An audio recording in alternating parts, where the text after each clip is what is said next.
भागवत धर्माचे निगुणे, एक उद्धरती श्रवणे, एक तरती पठणे, एक निस्तरती ध्याने, संसार पाशा. पूजनीय स्वामी कृष्णानंद लिखित शुक उवाच श्री एकनाथी भागवत भावार्थ कथा या ग्रंथातील आज ऐकूया पुष्प 19 ज्ञानयोग भक्ताचे ऐश्वर्य याचा भाग 2. उद्धव स्वतःला पडताळून पाहत होता. हे जरी खरं असलं तरी त्याच्या मनात वेगळेच विचार चालले होते. डोळस माणसानं डोळसपणाचा गर्व न बाळगता समोरच्या अंध व्यक्तीला मार्ग दाखवावा, यातच त्याचं खरं डोळसपण असतं.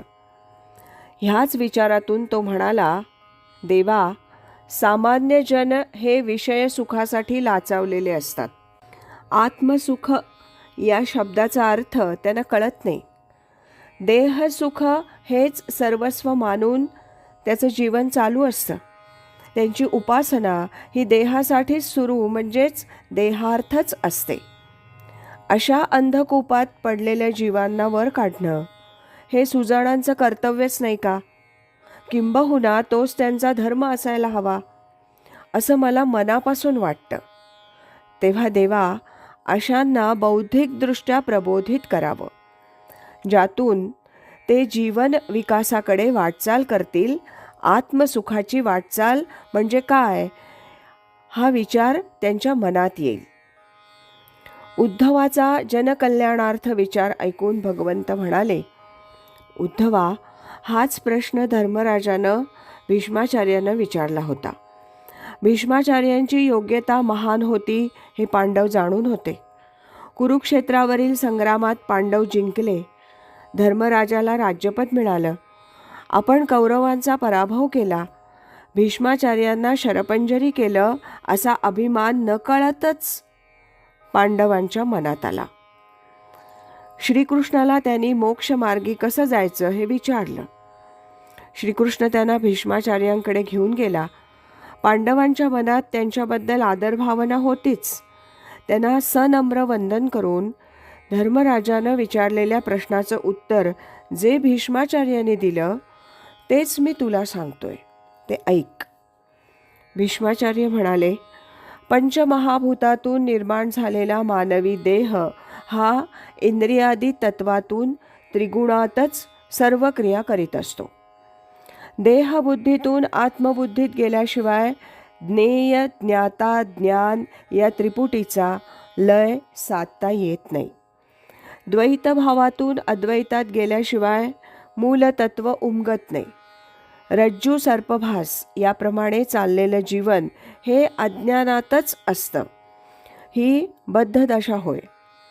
विवेकानं विरक्ती, विरक्तीतून निरासक्ती आणि निरासक्तीतून वैराग्यात प्रवेश होतो. कर्म, भक्ती, ज्ञान निरपेक्ष भावानं घडलं तरच ती भक्ती होते आणि भक्तीतूनच भगवंत समजतो. समजला तरी उमजणं महत्त्वाचं असतं. भगवंत उमजला तरी तो आचरणं जास्त महत्त्वाचं आहे. हाच खरा मोक्षपंथ होय. भीष्माचार्यांनी धर्मराजाला केलेला उपदेश सांगून भगवंत पुढे म्हणाले, उद्धवा, असा मोक्षमार्गाला लागलेला मुमुक्षू साधकच माझा प्रियतम भक्त होतो. अशा भक्ताची लक्षणं तुला सांगतो, ती ऐक.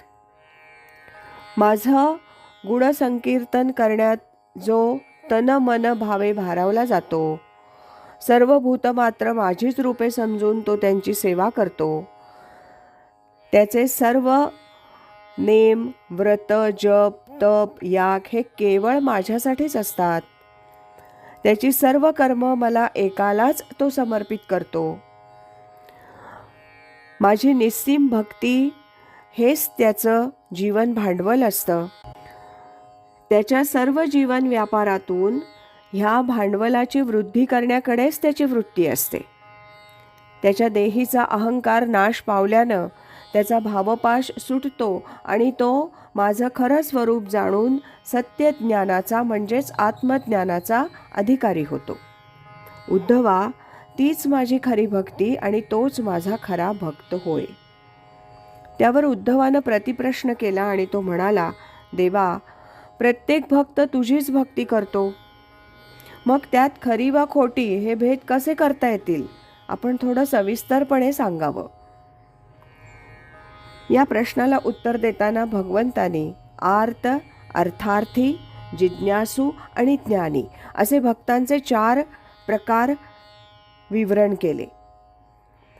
त्या भक्तांचं वरकांती रूप तसंच आंतरिक स्वरूप सांगताना ते म्हणाले, उद्धवा, सांसारिक दुःखानं गांजलेला त्या दुःखमुक्तीसाठी माझी भक्ती करतो, माझी करुणा भागतो तो आर्त भक्त आहे. मला देहस्वार्थासाठी भजणारा अर्थार्थी भक्त आणि माझ्या बाह्य रूपानं मोहित झालेला, माझ्याविषयी जाणून घ्यायच्या जिज्ञासेपोटी असणारा तो जिज्ञासू भक्त आणि माझ्या स्वरूपाचं ज्ञान मिळवण्याची साधना करणारा तो ज्ञानी भक्त होय.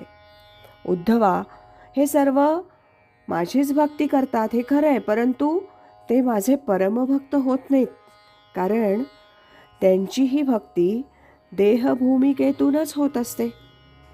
परंतु उद्धवा, भक्ती करता करता जेव्हा देहबुद्धीचा विसर पडतो आणि आत्मबुद्धीचा तो आश्रय घेतो, तेव्हा तीच भक्ती दृढतेत परिवर्तित होते. त्यांच्या मनीची आर्तता माझ्या दर्शनासाठी तळमळते. तो आता देह, द्रव्य, सुख, स्वार्थाला तिलांजली देऊन माझं तत्वरूप उमगावं हाच एक हेतू म्हणजे अर्थ मनात धरून तो अर्थार्थी होतो. त्याची सर्व साधना माझ्या स्वरूपाचं ज्ञान मिळवण्याकरता होते, तेव्हा जिज्ञासू होतो आणि शुद्ध ज्ञानातून त्याच्या मनातील द्वैतभाव जाऊन अद्वैताची ओळख त्याला होते, तो ज्ञानी भक्त होय. माझा परमभक्त होतो तो मद्रूपच होतो. उद्धवा, असा माझा भक्त आणि मी इतके एकरूप होतो की आम्ही एकच ही माझी भावना असते. तो राहतो ती भूमी मीच असतो, तो खातो ते अन्न मीच होतो, तो बोलतो तो शब्द मीच बोलतो, इतकंच काय तर त्याचा प्रत्येक श्वास मीच होतो. तो आणि मी जीव प्राणानं एकच होतो. बोलता बोलता श्रीहरी क्षणभर थांबले, मौन झाले. क्षणभर ते उद्धवाकडे एकटक पाहत राहिले. उद्धवाच्या डोळ्यात त्यांना स्वतःची प्रतिमा दिसली. भगवंतानी भावना वेगानं उद्धवाला आलिंगन दिलं. जणू 2 हृदय एक झाली. खरं तर हृदय 2 नव्हतीच, उद्धव आणि भगवंत एकरूपच झाले होते. भगवंतांच्या मनात आलं की हा उद्धव माझ्या परमश्रेष्ठ भक्ताचंच प्रतीक आहे, म्हणूनच हा माझ्या भक्ती विवरणाच्या कावडी भरतोय. भक्तीचा महिमा जिज्ञासू वृत्तीनं मनापासून ऐकणारा उद्धवासारखा श्रोता दुसरा कोण असणार? असो, आज इथेच थांबूया. यानंतरचा 3रा भाग आपण उद्या ऐकूया.